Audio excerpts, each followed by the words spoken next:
Now the farm show is a wonderful thing for this area. Happens once a year up at the fairgrounds, Kiplinger Arena. What a blessing that man did by spending his own money to build something for the community that brings in multi-million dollars every year to this community. And it's for the children and everybody. All kinds of events happen there at the Kiplinger Arena.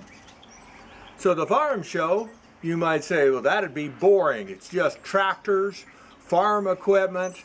Who would care about wanting to see that unless you're a farmer? Seed dealers and stuff like that. But there's so much more there.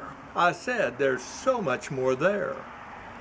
There's banks that you can discuss your future with, from tools that you can buy. That one guy had probably 50 feet by 50 feet square wrapped around. He was inside, wrapped around, and there were just tools, all kinds of tools that you could think of. He had them. He had them. And there were a number of people selling specialized clothing. And there were all kinds of knife sellers that sold different types of knives, custom made. The cheapest that one guy had was $70, on up to $300 for a custom made knife. Damascus, where most of the steel used. Incredible stuff, to say the least. Of course, there was a half a dozen food vendors, but there was more than that. There were seed dealers that you might think, well, what's the big deal on that? But you can still pick up some tips if you're a gardener, or if you have nothing but a house plant.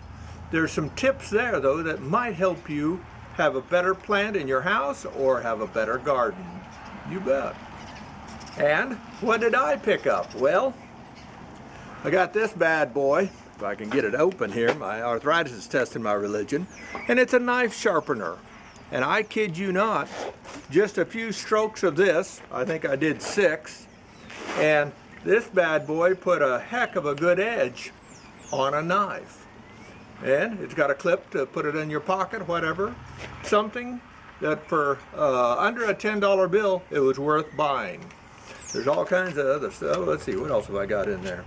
I did pick up, I didn't need it, God knows, but I like a flat, no handle, other than just the straight steel frame itself. And it's a nice little 3.5-inch knife blade, and just a perfect little thing. Has that little nubbin right there, and it goes right in there, clicks in. You're not going to lose it. And it's just a nice knife to have. Never question or have a problem with that. Let's see, what else have I got? Oh, they had pens, metal pens. I always like a metal pen.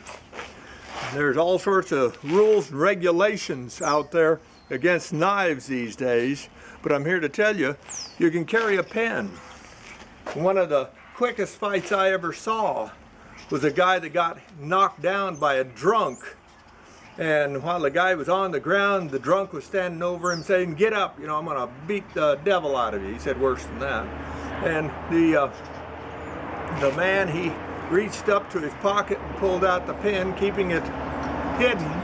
And with all the power he could possibly do, when that guy was standing in close to him, he thrust that with all the power he had, a metal pen, into that guy's ankle. And the guy dropped like a lead balloon, and the fight was over. The fight was over.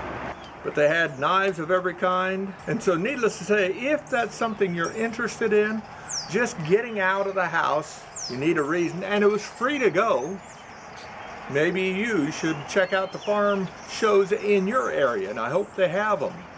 And support them by going. This is McCook's Mr. Bill. You have a good day.